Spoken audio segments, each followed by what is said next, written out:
मित्रों नमस्कार। पटना बिहार से मैं विवेक रंजन सोनभद्र अपने YouTube चैनल विवेक सोनभद्र पर आपका स्वागत करता हूँ। आज फिर से बात कश्मीर की। जैसा कि आप जानते ही हैं 22 तारीख को कश्मीर में बहुत बड़ा आतंकी हमला हुआ था, इसी 22 तारीख को। और इसमें आतंकवादियों ने धर्म पूछ कर 26 पर्यटकों को गोली मार दी थी। सभी पर्यटक जो मारे गए वो हिंदू ही थे।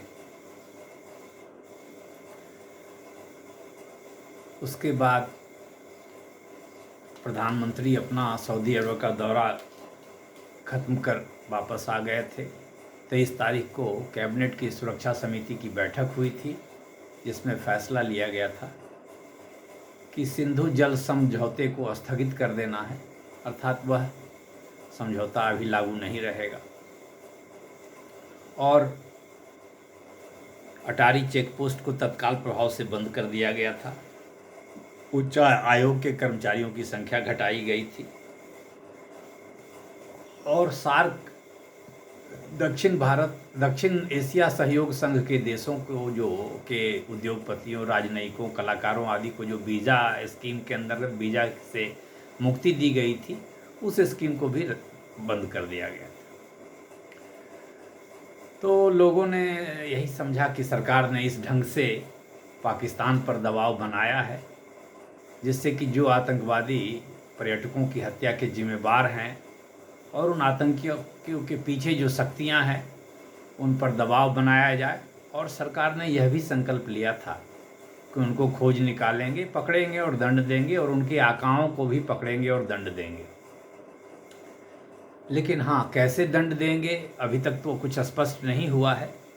लेकिन हाँ, ये सब मुद्दे, ये सब निर्णय सरकार द्वारा लिए गए थे, जो मैंने बताया, वीज़ा से संबंधित और चेक पोस्ट जो अटारी बॉर्डर है उससे संबंधित, और ये सिंधु जल समझौता को स्थगित करने के से संबंधित। सिंधु जल समझौता अभी स्थगित हो गया है। यह समझौता 1960 में हुआ था, जिसके अंतर्गत दोनों देशों ने एक आयोग बना दिया है, एक समिति बना दी गई है, जिसमें दोनों देशों के प्रतिनिधि प्रत्येक वर्ष मिलते हैं और बराबर डेटा शेयर करते हैं कि कितना पानी छोड़ा जा रहा है, कितना पानी छोड़ा गया, ये सब होता है।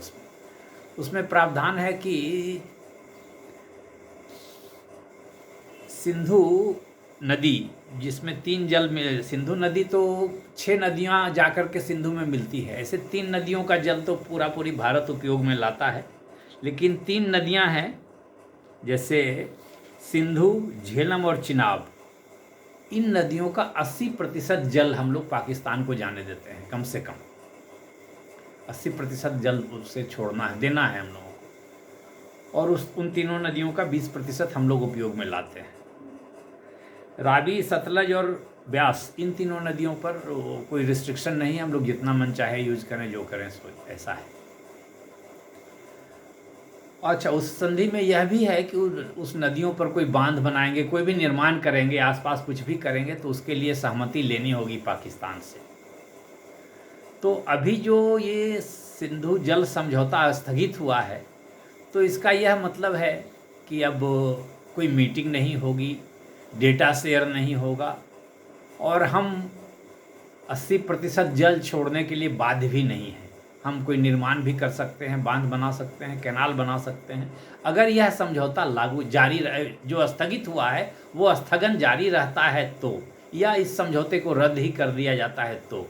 लेकिन अगर यह समझौता स्थगित नहीं रहता है और रद्द नहीं किया जाता है, तो फिर वो मीटिंग वगैरह होना शुरू हो जाएगी और पानी हमें 80% छोड़ना होगा। कोई निर्माण करने से पहले पाकिस्तान की सहमति लेनी होगी। तो लेकिन अभी तो यह समझौता स्थगित हो गया है, ठीक है।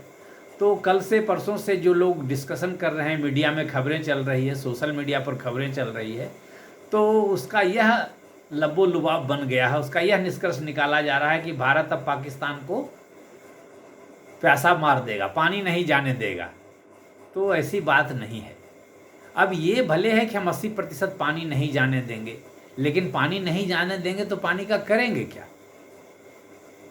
आखिर पानी को जमा रखने के लिए कुछ सुविधा तो होनी चाहिए, या उसको अपने खेतों में, पंजाब के खेतों, हरियाणा, राजस्थान, दिल्ली आदि तक पानी को पहुंचाने के लिए रास्ता तो चाहिए, नहर तो चाहिए, कोई छोटी नदी का कैनाल जो भी हो वो तो चाहिए, या कोई जलाशय बहुत बड़ा हो उसमें भी पानी हम जमा कर तो सकें। तो वैसा तो अभी तक कुछ है नहीं शायद। जो खबरें आ रही है अखबार वगैरह में, आज ही के अखबार में एक खबर है, ये अखबार है दैनिक जागरण, इसमें लिखा हुआ है कि 5 से 10% पानी ही रोक सकता है वर्तमान में भारत। बांध और जलाशय बनाने में लगेगा वर्षों का समय। अगर हम मतलब ये कह रहे हैं कि 5-10% पानी हम रोक लें तो रोक लें। जो नदी में पानी जाती है तो 80% तो हमको देना ही देना है। अगर मान लिया उस 80% में और हम कम करना चाहते हैं तो उसका 5-10% और हम रोक सकते हैं। ये एक मोटा मोटा अनुमान है। ऐसा नहीं है कि हम पानी को बंद कर देंगे। किसी नदी को रोकना इतना आसान नहीं होता है।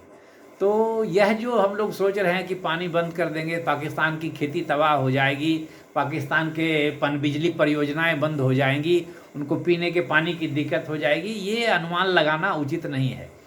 ये अखबार वाले कह रहे हैं, दैनिक जागरण वाले, कि 5 से 10% पानी हम रोक सकते हैं, रोक करके इधर उधर ले जा सकते हैं। अच्छा, तो ये समझने की भूल मत करिएगा कि हम उसको प्यासा मार देंगे। दूसरा है कि सिंधु जल समझौता प्रभावी होने की सूरत में इन नदियों पर किसी तरह के ढांचे का निर्माण करने के लिए पाकिस्तान की सहमति की जरूरी होगी, क्योंकि इससे उसको मिलने वाली पानी की आपूर्ति पर असर पड़ सकता है।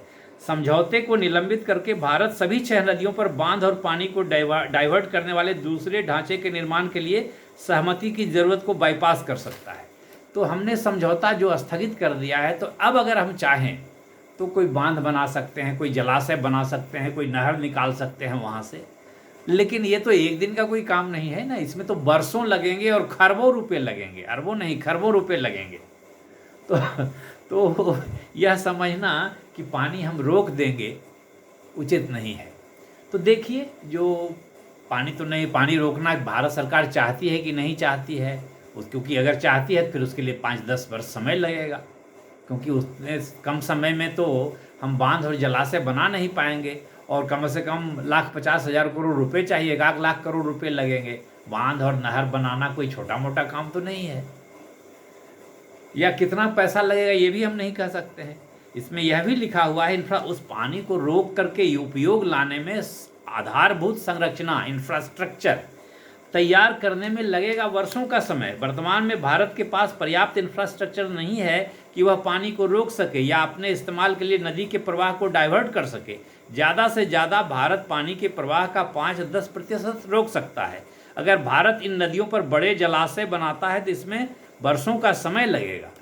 तो ये नदी के मार्फत जो हम चाहते हैं कि पाकिस्तान की गर्दन मड़ोड़ देंगे या उसके कमर को झुका देंगे, यह अनुमान लगाना बेकार है।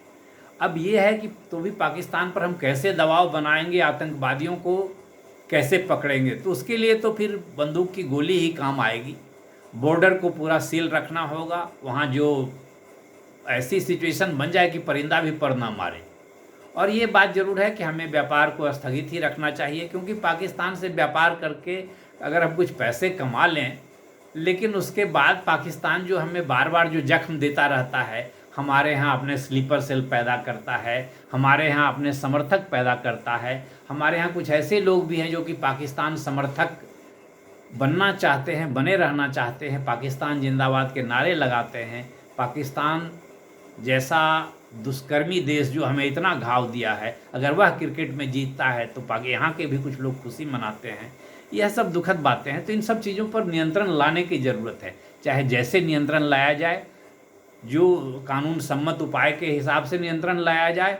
पाकिस्तान से क्रिकेट ना हम खेल रहे हैं, यह तो अच्छा ही कर रहे हैं। तो इसमें समय लगेगा पाकिस्तान पर दबाव बनाने के लिए। लेकिन हाँ, सुरक्षा एजेंसियों की जिम्मेदारी और ज़्यादा बढ़ गई है। अब भारत सरकार क्या सोच रही है, कहीं कोई, अब उसके बारे में मैं कुछ नहीं कह सकता। और मैं अपनी बात, तो आप भी सोच सकते हैं कि आपको कश्मीर से, पाकिस्तान से, चीन से कैसे निपटना है। आप अपना बेहतरी करें, अपने को मजबूत बनाएं, मानसिक दृष्टि से, शारीरिक दृष्टि से, आर्थिक दृष्टि से, तो ये सब अपने पस्त पड़ जाएंगे। तो पाकिस्तान को भी करने के लिए हमको अपना मजबूती बनाना है। हमें उनके स्लीपर सेल के खिलाफ काम करना है, उनके समर्थकों को हतोत्साहित करना है, ज़रूरत हो तो दंडित भी करना है, तभी कुछ हो सकता है। ये जल संधि स्थगित करने से अभी तत्काल तो कुछ नहीं होगा। 5% हम पानी रोक भी लेंगे तो क्या होगा, 80% के जगह 75% पानी तो जाएगा ही जाएगा। और वही 80% से ज़्यादा जा रहा हो सकता है, 20% भी हम ना रोक पा रहे हो, ना यूज में ला रहे हो, क्योंकि और भी नदियाँ हैं, वहाँ तो 6 नदियाँ हैं। हम रावी, ब्यास और सतलज इसी नदियों से अपना काम चला रहे हैं। शायद हरियाणा और पंजाब में जो नहर की व्यवस्था है वो इन्हीं सब नदियों से पानी आता है। भाखड़ा नांगल डैम और गोविंद सागर जलाशय, ये सब जो है उसके हिसाब से सिंचाई की सुविधा इन्हीं तीनों नदियों पर होती है। तो पानी रोकने वाला और पाकिस्तान को नतमस्तक कराने वाली बात सही नहीं प्रतीत होती है। तो आज इसी बात के लिए वीडियो थी। देखिए अब सरकार क्या करती है। हमारे प्रधानमंत्री तो कल मधुबनी बिहार में थे और उन्होंने कहा है कि आतंकवादियों को ऐसा सबक सिखाया जाएगा जो आज तक उन्होंने कल्पना भी नहीं की होगी। अब देखिए क्या होता है, समय का इंतजार कीजिए। प्रधानमंत्री जी के वक्तव्य से के लिए उनको धन्यवाद मैं देता हूं और इंतज़ार करता हूं कि कुछ होगा जिससे कि पाकिस्तान आगे ऐसी गलती ना करे। और कुछ हमें प्रयास करना चाहिए। जो हमारे जो दुश्मन वहाँ बैठे हुए हैं, दाऊद इब्राहिम और कौन कौन लोग, जैसे हाफिज़ सईद और सलाउद्दीन जैसे लोग, शायद सलाउद्दीन पता नहीं जीवित हैं कि नहीं है, हाफिज़ सईद, सलाउद्दीन और दाऊद इब्राहिम जैसे लोगों को पकड़कर लाया जाए तभी कुछ होगा। लगेगा कि हाँ भारत का इकबाल बोल रहा है। यह तो भारत के इकबाल की बात है और भारत का इकबाल का ठेका केवल प्रधानमंत्री मोदी ने नहीं लिया है, हमको भी लेना पड़ेगा, आपको भी लेना पड़ेगा। तो मित्रों नमस्कार, धन्यवाद। मेरे वीडियो को आप कृपया देखें, लाइक करें, अगर अच्छा लगे तो शेयर करें और चैनल को सब्सक्राइब करें। कोई आपकी राय हो तो अवश्य दें, जिससे कि मैं उन्हें देखूं, समझूं, अब मेरा मार्गदर्शन हो और ज्ञानवर्धन हो, जिससे आपके और आपके समाज और अपनी सेवा में और बेहतर ढंग से कर सकूं। नमस्कार, धन्यवाद।